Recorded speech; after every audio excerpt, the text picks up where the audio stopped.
A 3-year-old boy is trying to tell the grown-ups what he saw. His name is Eric. His mother has just been killed, beaten to death in her own bed, and little Eric was in the house when it happened. Now, in the days after, he is describing it to his grandmother in the broken, literal way that a 3-year-old describes anything. He says a monster did it. A big monster with a big mustache. He says the monster hit Mommy. And then he says one more thing, plainly, the thing that should have changed everything. He says his daddy was not home. Eric is telling the truth, every word of it. His father did not kill his mother, but almost no one is going to listen to the little boy. Instead, the people in charge are about to take his father away for a crime he did not commit and keep him locked in a prison cell for the next 25 years. And the man who actually did it, the real monster, is going to stay free long enough to do it all again. His name was Michael Morton, and what was done to him is one of the most devastating failures of justice this country has ever produced. It begins on the 13th of August, 1986, in Williamson County, Texas. Michael Morton is an ordinary man living an ordinary life. He works at a Safeway store up in the Austin area. He has a wife he loves named Christine and their little boy, Eric. The night before had been Michael's birthday. The family had marked it, and the evening had ended quietly, a little flatly, the way ordinary nights sometimes do. So before Michael leaves for work in the pre-dawn dark, at around 5:30 in the morning, he does a small and very human thing. He writes Christine a note, and he leaves it for her on the bathroom counter. In it, he admits he was a little let down by how the night had gone. And then he signs off the way he always does. He tells her that he loves her. That note, that small piece of a husband's affection, is going to be turned into a weapon against him. But that comes later. Christine is alive when Michael drives away. By the end of the day, she is dead. Sometime that morning, after Michael was already gone, a stranger came into the house and beat Christine to death in her own bed. And their 3-year-old son was left in that house, alone, with what had been done to his mother. It was a neighbor who finally came over, stepped inside, and found Christine in the master bedroom. In the span of a single morning, a family was erased. A young wife and mother was dead. A 3-year-old had lost his mother and had been left alone in the house with that loss. And a husband who had driven off to work with nothing but an ordinary day ahead of him was about to lose every single thing he had left. When Michael is reached at work and told his wife has been killed, he does what an innocent, shattered husband does. He falls apart. But the machinery that is about to grind him up has already started to turn. Because when a wife is murdered, investigators look first at the husband. It is the oldest instinct in the book, and often it is correct. The trouble is, it is not always correct. And in this case, the man in charge of the prosecution was so sure the grieving husband was his killer that he was willing to bury everything that said otherwise. And there was a great deal that said otherwise. There was Eric, a witness, a little boy telling his own family that a monster, a man who was not his daddy, had come into the house and killed his mother, and that his daddy had not even been home. He remembered details the way children do, fixing on one strange, specific thing. He said the monster wore red gloves. There was a neighbor who had seen a stranger, a man, repeatedly parking a green van on the street near the Morton house and getting out and walking off into the woods behind it. There was Christine's checkbook. After she was already dead, one of her checks was cashed, with her signature forged. There was her credit card, used by somebody in San Antonio, after she was already dead.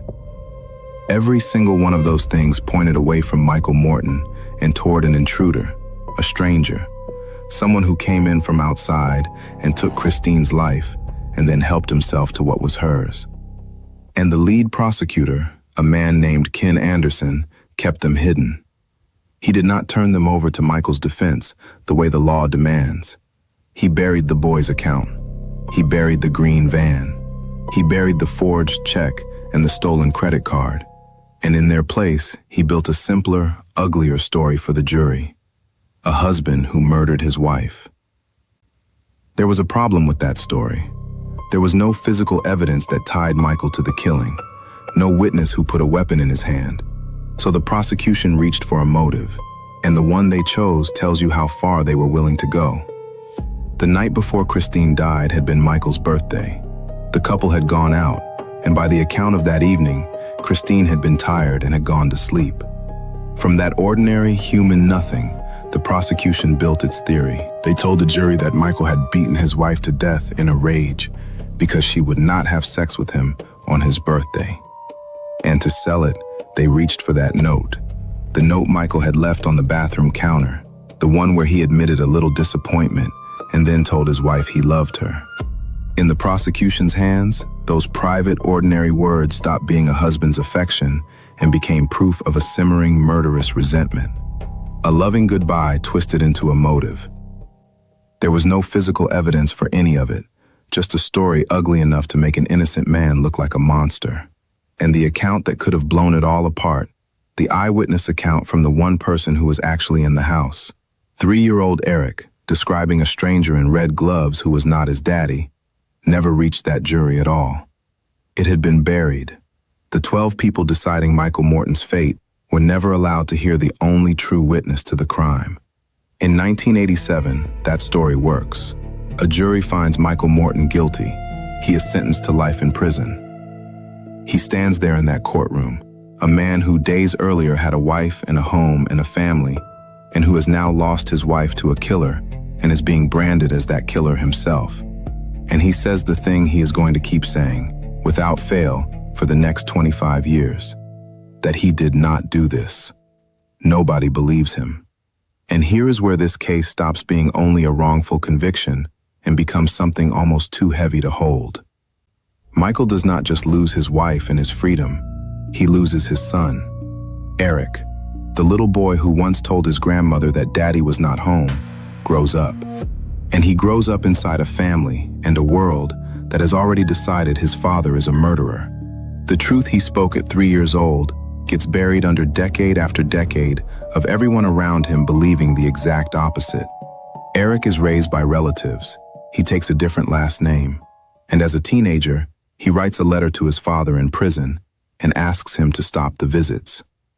Picture that moment. Michael Morton, an innocent man, sitting in a cell for a murder he did not commit, opens a letter from his own son, the one other person who was in that house and knew the truth, and reads a request to stay away. By then he has lost everything, his wife, his freedom, his name, and now the boy he was trying to protect. Most people would have broken. Michael did not. Inside those walls, he did the only things a man in his position can do. He held on to the plain fact of his own innocence. He kept his mind alive with books, and he waited, and he refused to stop insisting on the truth, even as the years turned into a decade, and the decade stretched on toward 2. And the appeals came, and the appeals were denied, again and again and again. Court after court looked at the conviction and let it stand. To the legal system, Michael Morton was a closed case, a man who had murdered his wife and been properly punished for it. The years did what years do. Memories faded, witnesses scattered. Christine's murder slid from fresh horror into old news, and Michael became just another inmate insisting, the way so many guilty men insist, that he did not belong there. The cruel thing is that Michael actually was telling the truth, but the truth, all by itself, does not open a cell door. For that, someone on the outside has to be willing to pick the case up and fight, long after almost everyone else has stopped believing there is anything left to find. For years, that fight went nowhere, but there was one piece of evidence that had never been fully examined.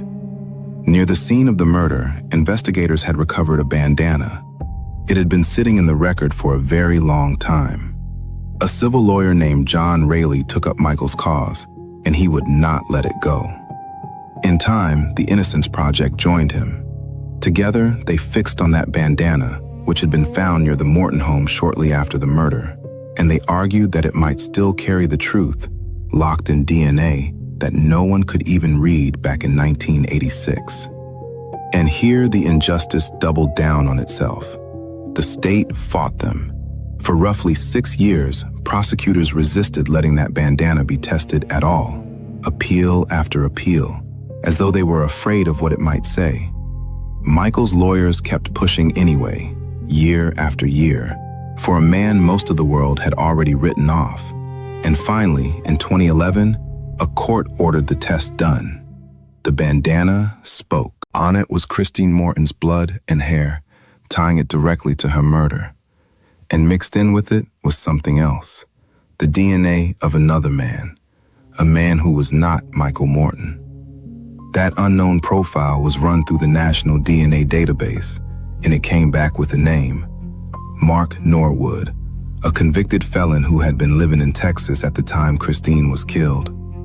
Michael Morton had been telling the truth for 25 years. There had been a stranger. There had been a monster with the mustache, exactly as a 3-year-old had tried to say.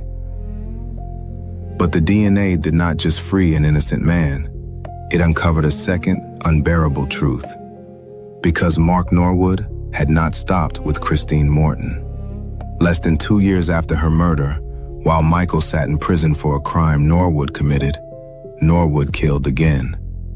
A woman named Deborah Baker in the Austin area was beaten to death in her own bed in a way hauntingly similar to Christine. Think about what that means. If the boy had been believed, if the green van had been chased, if the prosecutor had handed over what he was hiding instead of burying it, Mark Norwood might have been caught in 1986, and Deborah Baker might have lived. Her death is the second victim of Michael Morton's wrongful conviction, a life that the cover-up helped to cost. Mark Norwood would eventually be convicted of both killings, Christine Morton's and Deborah Baker's, and sentenced to die behind bars. And for Deborah Baker's family, who had spent years living with an unsolved murder and no name to attach to it, the same DNA that set Michael Morton free finally gave them their answer too. Two families, caught in two separate nightmares, had their truth handed back by the same small square of cloth. On the 4th of October 2011, Michael Morton walks into a Williamson County courtroom to finally be set free. The room goes quiet, except for the rapid clicking of camera shutters. The man standing there is not the man who was convicted back in 1987. His hair has gone silver. Nearly 25 years have passed through him. And as he waits for the judge, an old friend crosses the room to reach him, a former coworker named Mario Garcia, who had worked beside Michael at that Safeway store back when Christine was still alive, and who now simply wraps him in a hug. Then it is done. Michael Morton walks out of that courthouse with an unstoppable grin on his face, hand in hand with his sister, into a free world he last saw when Ronald Reagan was president. The world had moved on without him in ways he could barely take in. Cell phones, the internet, a little boy who had been a toddler when he was taken away, now a grown man with a family of his own. He has been locked away for a murder he did not commit for 24 years, 7 months, and 11 days. Someone counted every single one of them. And when the reporters press in, wanting to know how a man even begins to carry something like this, Michael keeps it light. He tells them he knows there is a lot they want to ask, and then he offers them just this. He says the colors seem really bright to him now. And the women, he says, are real good looking. But the story does not end at the prison gate, because for once, the injustice did not simply get quietly buried. The truth about what the prosecutor had done came out. Ken Anderson, the man who had hidden the evidence that could have spared Michael and saved Deborah Baker, the man who had gone on to become a respected judge, was finally called to account. A special court found reason to believe Anderson had broken the law by concealing evidence. He was charged. And in November of 2013, Ken Anderson was sentenced to jail and agreed to give up his law license, one of the very few prosecutors in American history ever held personally, criminally responsible for railroading an innocent man. His time behind bars was measured in days, a handful of them, against the nearly 25 years Michael had served. It was nowhere near equal, but it was something almost no exonerated person ever receives. It was accountability, on the record, with his name on it. Out of Michael's ordeal also came a new Texas law, the Michael Morton Act, written to force prosecutors to share their evidence so that what was done to him would be harder to do to anyone else. And Michael himself became part of that fight. A man who had every reason to vanish into private bitterness instead stood up in front of lawmakers and cameras in rooms full of strangers and told his story over and over, so that the same machinery that broke him might break fewer people down the line. The law that carries his name has since helped pry open the evidence files in case after case across Texas.